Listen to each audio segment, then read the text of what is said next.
தமிழ் உறவுகளுக்கு வணக்கம். உங்க எல்லாருக்கும் ஒரு கேள்வி இருக்கும். விவசாயத்துல பெருசா லாபம் இல்ல, ஏன் விவசாயம் பண்றீங்கன்னு சொல்லிட்டு. நாங்க விவசாயம் பண்ற எல்லாருமே பொதுநலவாதிங்க. நாங்க என்ன நினைப்போம்னா, பசியால இந்த உலகத்துல எந்த உயிருமே போயிடக்கூடாதுன்னு நாங்க நினைப்போம். அதனாலதான் நாங்க விவசாயமே பண்றோம்.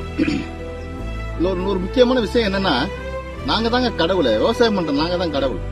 ஏன்னா இந்த உலகத்துக்கு எல்லாத்துக்கும் நாங்க தானே சோறு போடுறோம். அதெல்லாம் நாங்க தான் கடவுள். இது விவசாயம் பண்ணி எங்களோட வாழ்க்கை தரம் உயர்ந்தது இல்லை. என் அப்பன் பண்ணான், பாட்டேன், முப்பாட்டேன், இன்னைக்கு நான் பண்றேன், நாளைக்கு என் புள்ள பண்ணுவான். ஆனா எங்களோட வாழ்க்கை தரம் உயரல. இருந்தாலும் ஒரு பொதுநலமா நாளைய தலைமுறைக்கு நாங்க தாங்க உணவு கொடுக்கணும். அதுக்காண்டி விவசாயம் பண்றோம். நன்றி. மீண்டும் ஒரு பதிவு.